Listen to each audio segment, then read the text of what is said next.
Pod SaaS, where we're putting the SaaS back in SaaSy. Sponsored by LeadrPro, where you can book demos with target customers on demand and fill your sales pipeline instantly. Hey everybody, welcome to another episode of Pod SaaS. I'm your host Chris Shang, and today we have Regina coming to us from Boston, and she is the founder and CEO of Topsort. How are you doing? Things have been a lot, as startups go, it's really a mix. If you ask me that beginning of the week, I would tell you it's very stressful, and now It feels a lot better. I feel like I kind of got through one of those big bottlenecks this week. So it feels pretty positive. Yeah. Cool. Yeah, we'll get into a lot of that, the little nitty gritty of Topsort, how you got started, what the day-to-day looks like for you now. Also this being your second startup, what you learned from the previous ones, and how are you doing things a little bit differently in this second approach. But before we do that, and before we get into our series of rapid fire questions, why don't you just tell us what Topsort is, the quick elevator pitch, as well as who makes a great customer for you guys? Totally. So Topsort is a native advertising infrastructure platform. So we offer APIs and really an infrastructure for marketplaces and retailers to gain the same sort of profit driving technology like Amazon ads, which made them $31 billion last year. And it's super hard to build. It took Amazon more than 10 years, a huge army of engineers. And what we've done is to kind of take that abstract layer of tech and auction and turn that into an API. And in terms of ideal customers, I would say probably delivery apps and multi-brand retailers, tons of any marketplace, really, NFT, anything where you have different sources of supply competing for attention. That's a great customer for us. And today our sort of customer portfolio represents it's sort of across the map, different verticals for that reason as well. Yeah, I'm curious as to the origination story for the idea and ultimately how you got it off the ground and all that. But before we do that, let's jump into the series of rapid fire questions. It's a way for us to really just get to know you as a person and as a founder. So if you're up for it, we can get things started. Yes, I'll try my best to be rapid. We'll see. Yeah, don't worry about it. If you need some time to think about it, let us know. It's nothing crazy, nothing too personal or too intrusive. So it's pretty straightforward. But first question is really easy. So do you have a favorite entrepreneur and or a favorite startup story? Definitely. I really like Steve Jobs. I know it's probably cliche, but I think he's just the GOAT. Absolutely, just really great, and really love comeback stories, like how he kind of started companies, got kicked out, and then started them again, and it's just fascinating. And my favorite startup story is probably I want to say something around that, but also recently I've been kind of very fascinated with the Rippling story and just kind of how they took the B2B product approach and really how heavy they invest in R&D. That has been very interesting to kind of read and learn about. Yeah, I love Rippling's story, especially him taking it again, doing a different iteration of it. And then Steve Jobs too. I think you're probably the second person who brought him up this past week out of, I think we did 4 episodes already so far. But any particular facet of Steve Jobs? I like the fact that he actually kind of studied philosophy and was super into meditation and all the hidden stuff for a long time. And just kind of, I think it's really interesting how he really carved out a path that is very non-conventional in a way, where he started with hardware and then went all the way to the entire kind of cloud ecosystem and everything. And the longevity of Apple now as a business, even so much more time has passed, right, since he left. And then people still talk about him, like you said, twice in a week, people still remember him. He still he set this benchmark. I think it's just really hard to surpass. And I feel whenever, if you ask a product person, who do you look up to? He's just the go-to person. It's just so incredible how he carved out this path in a very non-traditional way. He brought a stickiness to brand and product, which I don't think exists very often, right? Shoes, for example, even though you have Nike, people could very easily switch to a different pair of shoes based on functionality.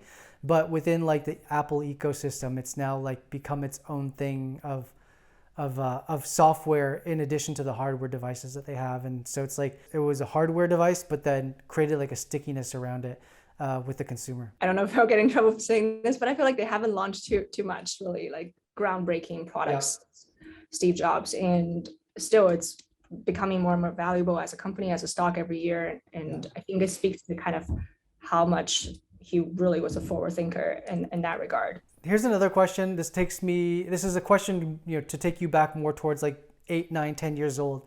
Do you remember what you wanted to be at that age? Yes, I wanted to be a waitress. I really Yeah. wanted to be a waitress. So, like my parents would kind of take me around town and I would see these really nice restaurants where people have really cool uniforms. And I was like, oh, I want to wear like those pretty dresses. Like, why can't I wear those pretty dresses?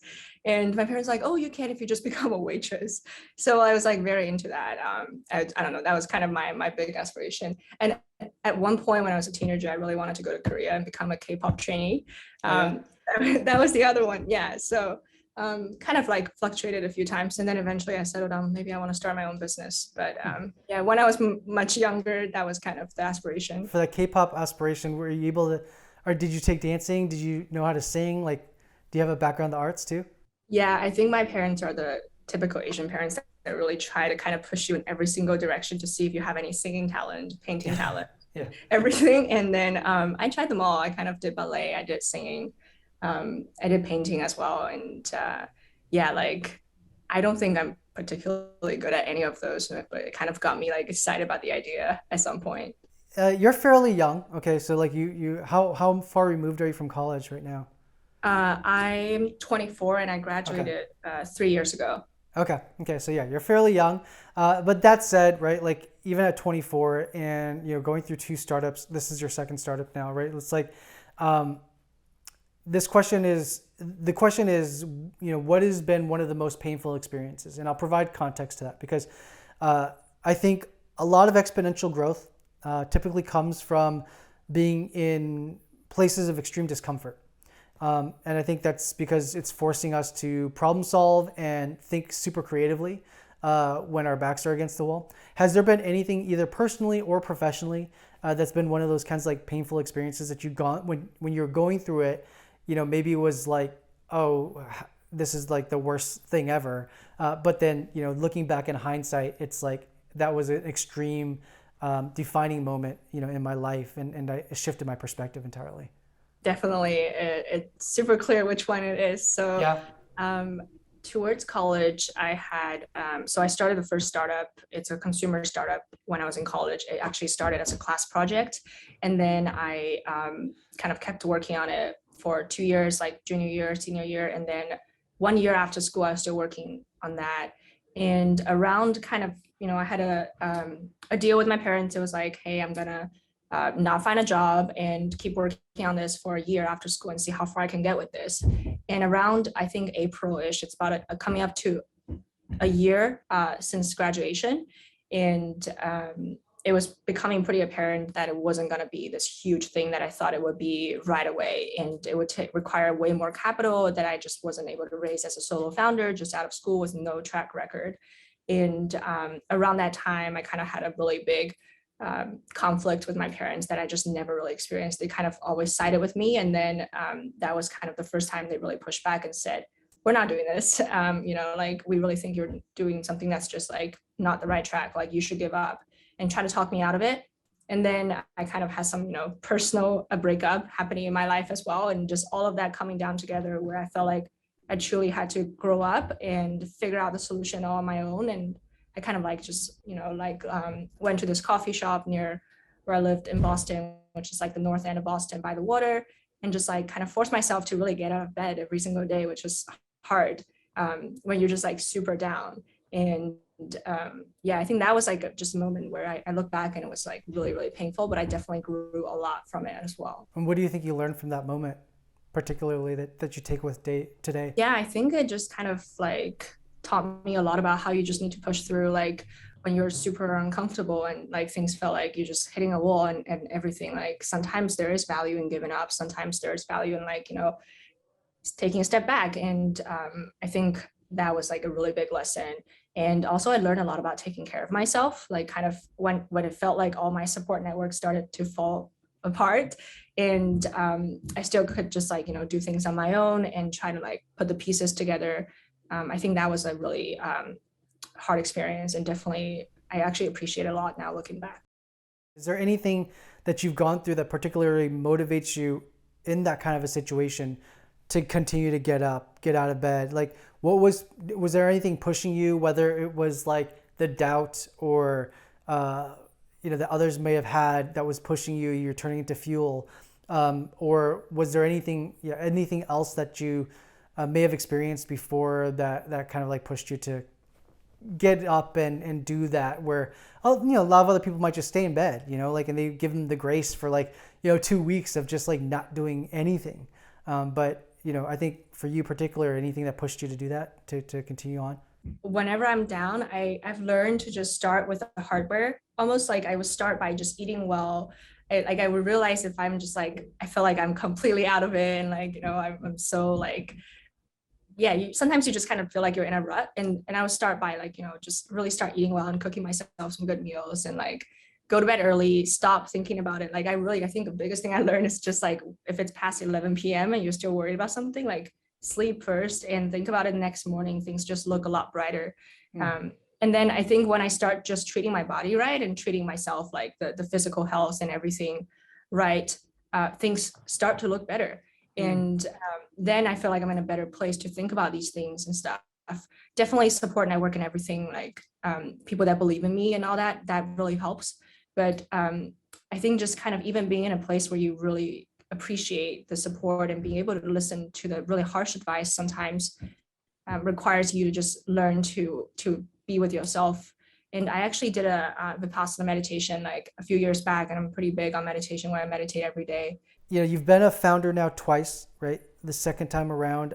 Also, I would say as a founder, you tend to learn a lot of different skill sets that you never expect, right? It's not like something that they teach you in school necessarily. Like they do teach you like how to be really great at compartments or departments of functions within a business, but not necessarily all the little nuances of running a business or starting a business. So has there been any skill set that you have acquired along the way that you have a strong emotional disposition towards, either love or hate, that you never expected to either have this strong emotional disposition towards, let alone learn that skill set? B2B sales, like selling a SaaS product, has not been easy and did not come natural for me at all. And I kind of had to learn the whole thing with the team. Like, obviously, as a founder, you have to start selling the product yourself. There's no way you can outsource that. And we really spend a lot of time learning about, like, we watch like videos on YouTube, like TikTok, like sales guys making videos about how do you like cold outreach, how do you kind of like find out your ICP, like how do you optimize different headlines and stuff like that, and how do you run a demo. Like, it was a huge learning curve for me, and there was a lot of like painful rejections at first, but now I love it. Like, it's so fun. I think once you get the hang of it and really kind of like see people buying the product, really liking it, and kind of like being able to talk to people that are curious about your product, like I think I love the conversation aspect of it as well.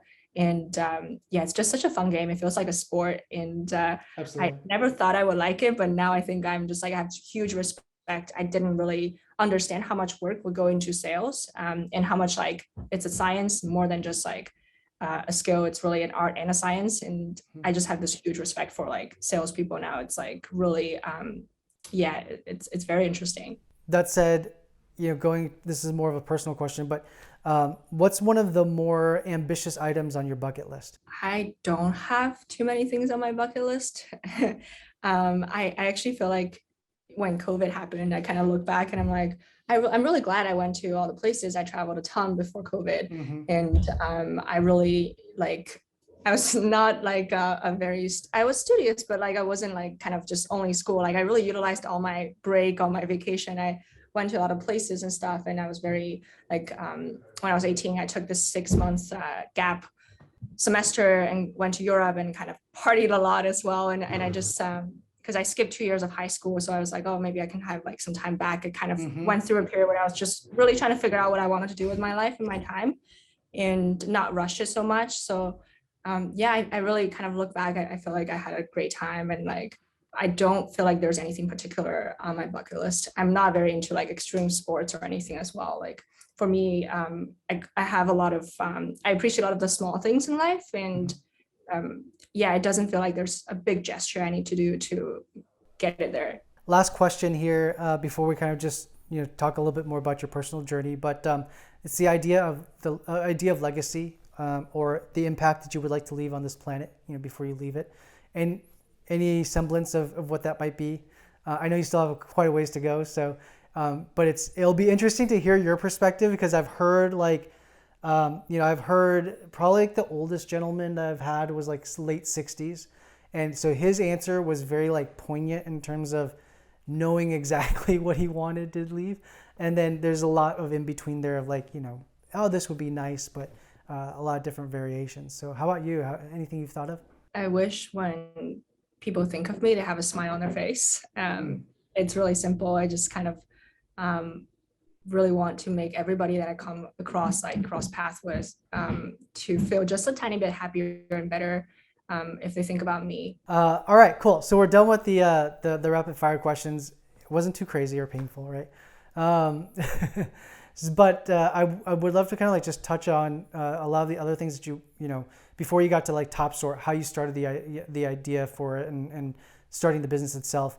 But you had mentioned from wanting to be a waitress as a kid, right? And then starting your first startup essentially as a class project. What was that might have been like the impetus for maybe like getting those reps in to knowing that you liked the idea of starting something. But what was it specifically around it? Because I'm pretty sure like not every single kid who had that class project ended up like doing it for 3 years, right? So you're probably like a part of a small group of people that might have continued on with it. So what did you love about that first project and just like taking it to market and stuff? Yeah, I actually studied computer science and was really on track to build software products. And the first business, and looking back, if you're really thinking about kind of like making one that works from the first time, like it's not the optimal option because we went with consumer products, it's hardware, it's super hard to kind of iterate, and supply chain logistics, those are things that you just wouldn't run into if you're doing a software product. Yeah. I really believed in the problem, and I think it's probably a little bit of just like, find it more satisfying when it's a real product where I can like hold in my hands and just feel like it's part of like someone's day-to-day life, and seeing how things are made in production and manufacturing. That's really cool. So for context, that product was actually a travel case. It's a refillable travel case where you can use to travel with certain liquid products like toiletries and skincare, etc. And then I actually had that problem myself. I then like kind of talked to a lot of people in certain like space and realized that it's actually very much untouched in terms of like a topic. And then I really thought it would be interesting to eventually develop it into a hardware platform where different brands can start having their products like done through sustainable packaging and just make that a refillable process. Now it's actually being picked up a lot more in the beauty space. I still kind of pay attention to the news in that industry where L'Oreal and like Maybelline and a lot of those brands are committing to having zero plastic in their packaging for the next 5 years, and things like that. And I think it's just like, I don't know, maybe it was a little bit ahead of its time. I kind of think about it that way. And I think it's definitely ahead of me. I don't think I was ready to kind of really handle the whole thing at that time. But what would you say like were some of like the things that you really loved about it? I mean, it's obviously you're saying you appreciated the idea of having like physical, tangible product, right? But beyond that, like there's the R&D part of it. There's the actual operations and kind of like getting the legality and the formation of the business together, right? If you try to go even if you're unsuccessful in going to raise, like, it's the idea of like doing the research to understand what your market actually looks like, and building, building out financial projections and modeling and all that kind of stuff. Was there any of those types of things that you really appreciated or that you really liked in conjunction with the product? Definitely. I think it's more the R&D and the product development piece. Okay. Just kind of like going into nitty gritty and like really, I started with 3D printed prototypes on campus. We did a bunch of there was like a lab and they had some 3D printers, and I just like would stay there all weekend and try and like print out different prototypes and like glue them together and like show it to people. I think that was really just like feeling like it's something that you kind of had in your head, and then immediately it becomes like literally hot off the press, where it becomes like a prototype, and I start getting feedback. And I think that process is really interesting, kind of seeing the product and the idea grow into something concrete and eventually becomes a business where people are actually like, to this day, it actually still is kind of like running in the background and people like still buy it and stuff. Like we're still getting orders. It's really cool. Like I just think that sort of evolution from idea to product is something that I just got totally addicted to. Even with software, it's just kind of the same thing. I mean, you're building something that's not, is a little less tangible, right? But the ROI is still, I think, the return that you see is like based on the outcome of the end user, right? So whether that's like helping to improve top line revenue or increasing their bottom line margins or whatever it might be, like those are still things that I feel like again. It seems somewhat like more mysterious in the SaaS space, but it's still really like how I equate it to being tangible is like if you're increasing somebody's top line revenue, it's allowing hopefully the people who work at that company the ability to have more wealth to share with the people that are around them, increase the quality of life for those that are there. And if it's like increasing or improving the bottom line, typically it's going to be like allowing people either save time or save money in some shape or form. And again, still has a human element to it, right? So if you're saving people's time, they now have a decision where they can either spend more time with loved ones or they can make actual conscientious decision to grow the business, as opposed to being stuck in that mundane like routine of like the whatever problem it is or pain point that the software is solving for.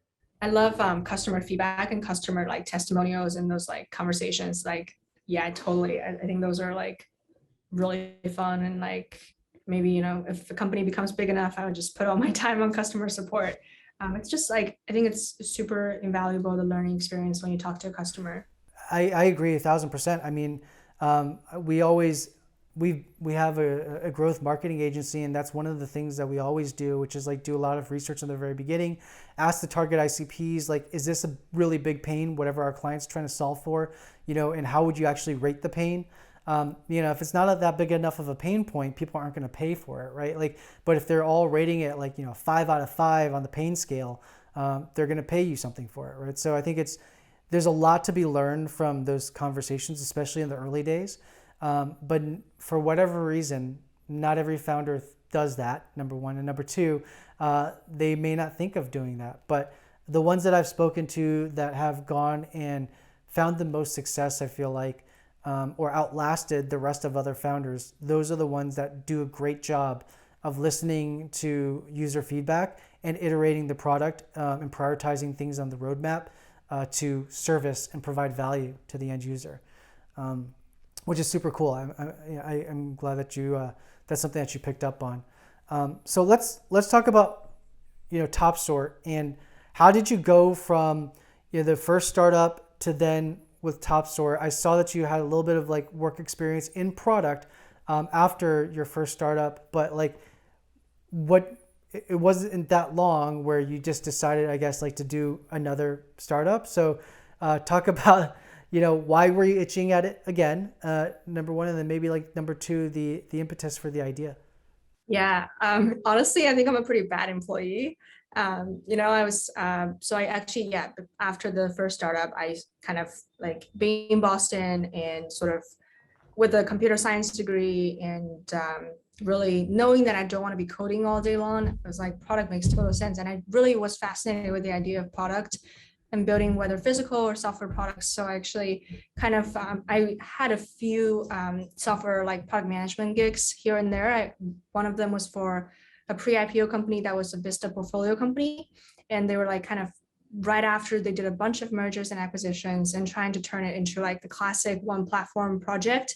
And I had a ton of fun. That was kind of my first time working in a really more corporate experience. And then around COVID time, I joined Hopin. So that was kind of 2 years ago when things just started getting crazy and the whole world was like panicking.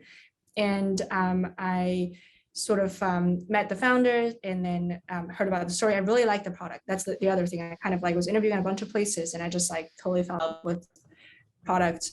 That was kind of like the seed stage. And then I joined as the first product person. Ended up leading the whole product team and recruited everybody. And the company grew crazy. It was like from 0 to 2 billion in a year. And like overall, I think it was really just kind of serendipity. I kind of like somehow like, I think like got recognized as someone with like a good amount of talent or skill in this area. And I think like that's kind of how felt like doors started opening up, and then in this sort of software domain. And then I met my co-founders while I was working at Hopin. So the CTO of the company today is Francisco, and he actually he was an advisor in terms of engineering at the time. So I was doing product. We had some conversations, and he was like, whenever you're ready to do your next thing, I'm happy to talk. Like, maybe we can work on something together in the future. And then I met Michael through him as well, who's a professor at Stanford Business School, and kind of really this top, I like to call him the math genius from Russia, and just like super smart guy and knows a lot about auctions and game theory.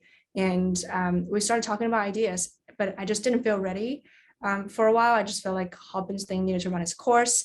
And around February, I was like, let's talk. And we kind of quickly decided this makes sense. I really liked it because of my days as a small vendor working on the first company, and just really doing a lot of sort of advertising myself, getting super frustrated with it, and thought it could be cool to kind of like maybe do something that I wish I had back then. And it's really interesting how I never really thought that we would kind of get to the other side of things, where now we're designing like the acquisition channels that I wish I had as a small vendor, and different advertising experience, if that makes sense, like when you're having a CPG brand. Yeah.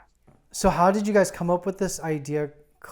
Was it a collective effort, or was it like trying to scope out, different, were there a few ideas brought to the table and then just kind of scoping them out? Or how did you understand that this was a real pain point, and then what helped provide that validation for you? Yeah, I think it's definitely like a joint effort, like not my credit at all. So Michael, he actually has been designing some advertising products in the background. He was kind of he was consulting for Pinterest and LinkedIn, and also Google Play Store. So kind of he was very involved in building those ad products. And then sort of when I was, like, of course I would have a lot of like opinions working on the previous company, and kind of talking about advertising. And like what I really get fascinated about is the limitation as a brand today when you advertise. Like you really only have about 3 channels to advertise. That's it. It's Google, Facebook, and Amazon. And I was probably selling about 50% of my inventory through wholesale channels. It's like B2B marketplaces like Fair, or gifting sites like Grommet and things like that. And it's super passive, right? Like even today, the wholesale experience is super passive. They place an order of hundreds like of units and stuff, and then you just ship them, and that's it. There's no way for me to kind of control like or change anything in terms of sell-through rates and like where you place me in the search results and things like that. So I think that was kind of like something that just I feel very strongly about, and I actually think there's going to be a shift back to, because acquisition for like customer acquisition now for DTC brands are so expensive. Advertising is becoming really saturated on these major platforms. And if we can open up the rest of them, that's really cool. So I think that there's a bit of that. And then like Francisco, he actually comes from a background where he worked at Groupon in terms of engineering, and he was very early on involved in sort of the dynamics of building these marketplaces, and sort of things like dynamic pricing, like promotions, auction-based. These are topics that they've been talking about for a long time. So I think it's kind of like it made sense, and we were like, okay, let's do this. It seems like you probably are downplaying how much you're bringing to the table, but I feel like you have like these two almost like veterans that have they look amazing on paper. I'm super unimpressive compared to them. Yeah, totally. But like what do you think that they saw in you that almost seems like they handpicked you out to kind of like be and folded into what it is that you guys built today? Yeah, Francisco kind of thinks very highly of me as my product, like in my product skills. Yeah. And I think Mike sees me as someone that's just very strong in terms of execution. Like, yeah, I think we had one call initially, sort of when we're just like the first time I connected with Mike. And I think he was just like, yeah, this is like, someone that's totally a force of nature. Like, let's work together. And that's sort of the first impression is what I got. But I don't know. I think it's just like, it's a very interesting dynamic. The 3 of us actually like I love talking to them. They're all really smart, and we work obviously very closely on all these things. And I think I just bring a bit of like, I don't know, like the random, like my title in Slack on the company Slack is actually Chief Randall, and I think I truly feel a little bit like that, where I'm just kind of doing a bit of random things here and there, and kind of like a generalist in a way where it's a bit random, and then it's just like somehow the chemistry works out, and things have been going pretty well overall in terms of speed and everything. And I think our skills are pretty complementary. There's someone that's super mathematical as economist, engineering, and product and business. So when you guys ended up deciding to start Topsort, what were the next steps for you guys, and how did you go about building out an MVP? Or did you guys already have internally some form of MVP, and then was more about like figuring out a go-to-market motion? What did that look like in the very, I mean, it's still a very young company, but like in the earlier days, and then ultimately give you guys enough validation to go raise a seed round, right? So like, how do you get to that point for, maybe other founders that are out there before you guys actually did it? What was that journey like for you? The initial product, it came from me actually. I actually did a bunch of screenshots and sort of like just put a bunch of processes together, like in terms of like recording how advertising is done today, and in those major products like TikTok, Facebook, Amazon. And I tried, but I failed at kind of giving the engineers all a little bit of budget where they go do advertising themselves, so they understand how crazy complicated it is like these days to use those platforms. Like Amazon PPC is like super scary. Like I feel like you really need to finish a whole training course to do those things. Mm-hmm. So that was kind of like the starting point where we just like compiled a very long list of the status quo. And then the thing that we kind of all felt very strongly, particularly Mike and I, were like, we really want to develop something that's first principle from the ground up. Like just because things are done this way doesn't mean it should be done this way.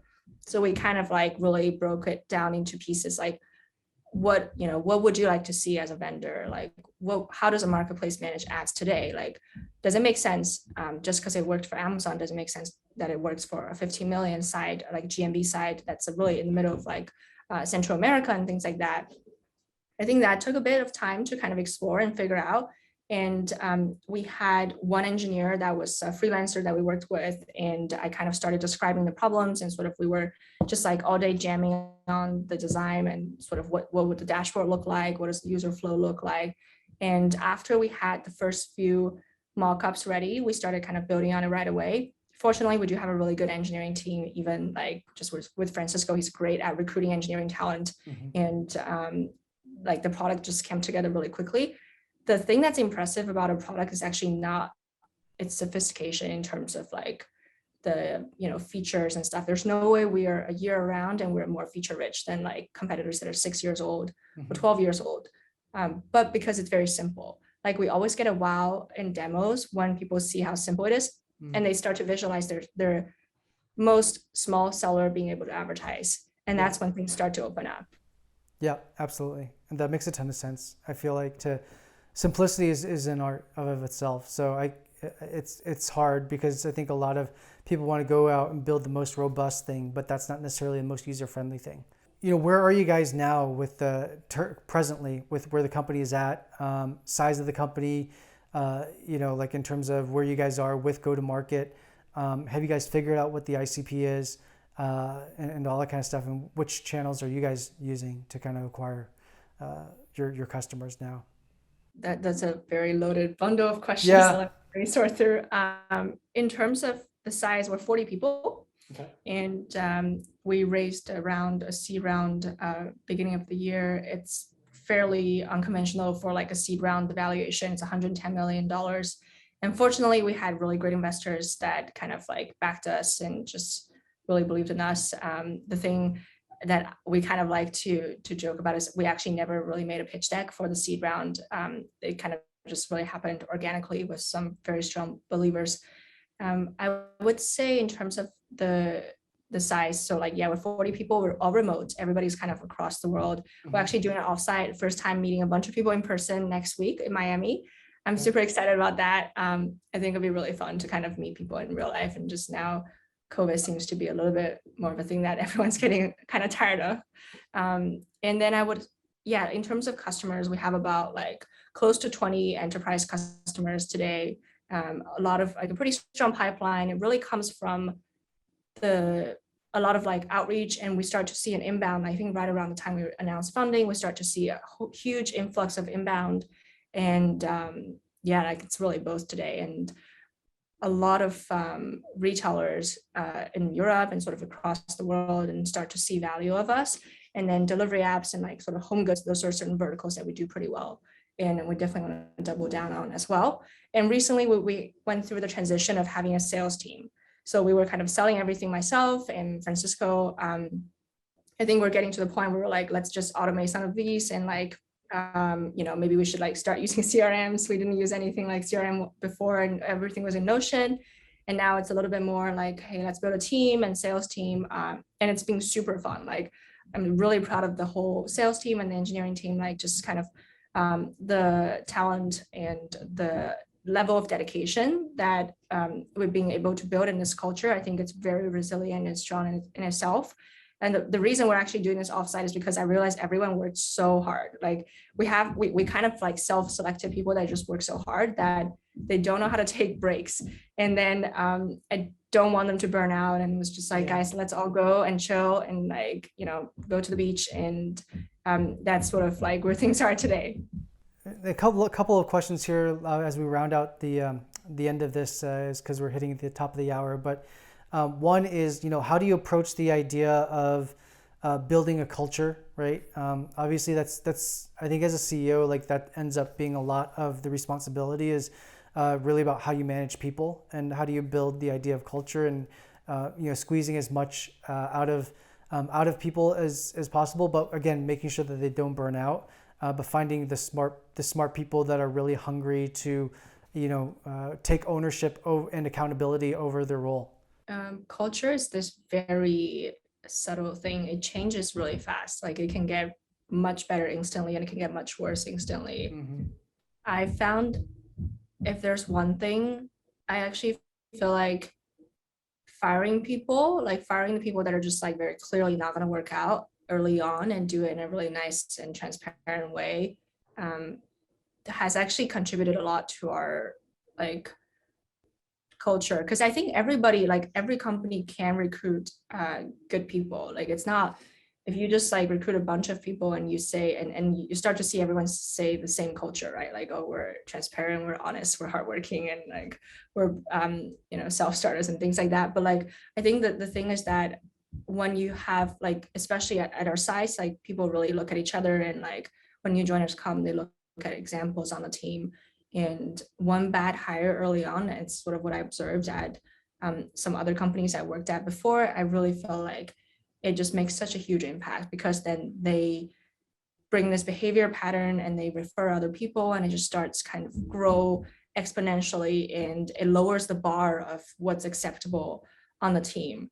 And I've kind of really been very strong on like, we want to be collaborative internally and be really nice to each other, but competitive externally. And I think that has worked out well as like a sports team mentality. But yeah, it's very much, it's a little bit sad, but like, I don't know, like I just really feel like kind of knowing when it doesn't work out and being able to kind of call it quits then is really hard. It's sad whenever that happens, because obviously every time you hire someone, you really want it to work out. But when it doesn't work out, and like making sure you're firm on that decision is also really fair. I think if you don't do that, it's not fair for everyone else that's on the team and doing more and kind of more dedicated. So I think that sort of is a big part of in shaping our culture. That's very wise words.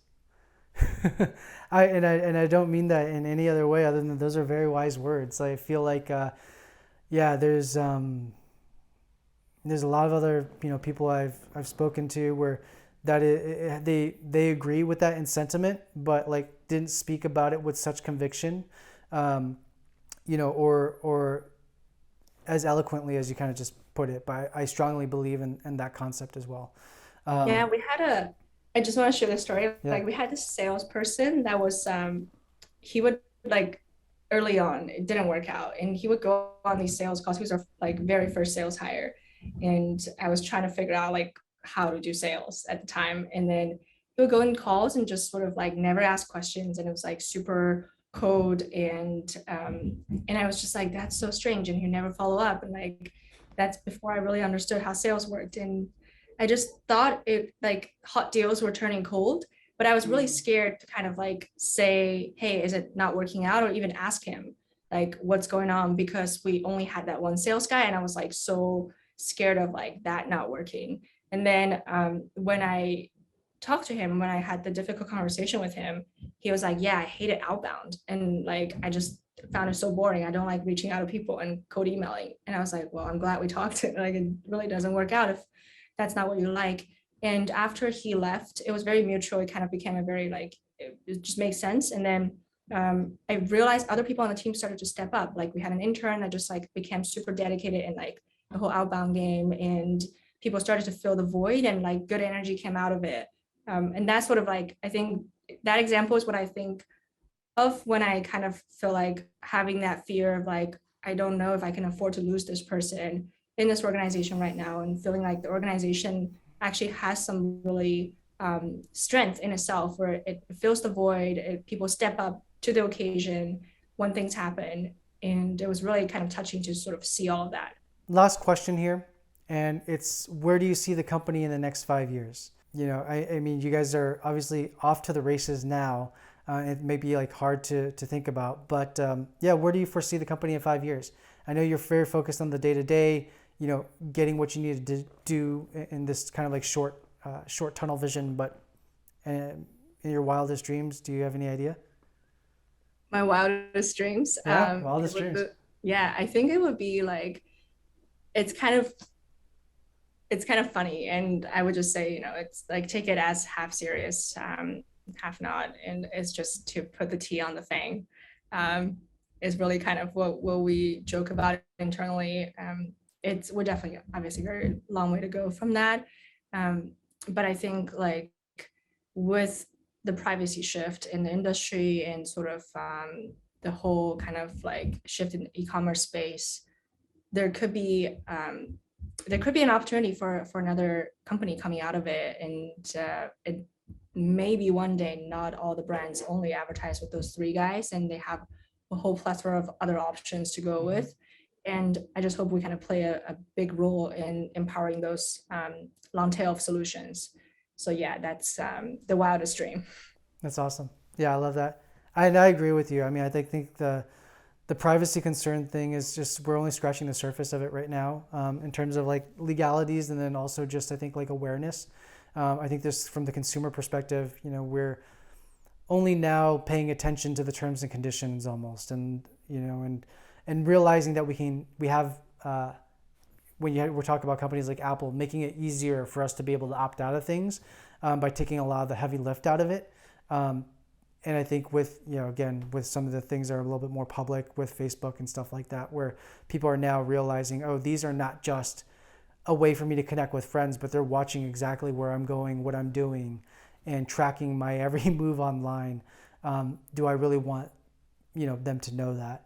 And it's going to make it more challenging. It's going to make it more expensive for the D2C brands to be able to acquire. So if there's a solution like yours out there that's going to make it more visible and more cost effective, I can totally see the value in that for sure. Awesome.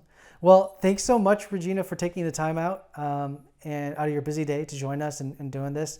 I wish you guys nothing but the best and future success. And I can't wait to see where you guys are in the next 5 years. But yeah, thank you. This was super enriching and inspirational and motivational. And I feel like your story is unique, and it was a great one to listen to. And I hope our listeners gravitate towards it or can find some relatability in it as well. Yeah, thank you, Chris. Thanks Awesome. for having me. Yep, thanks.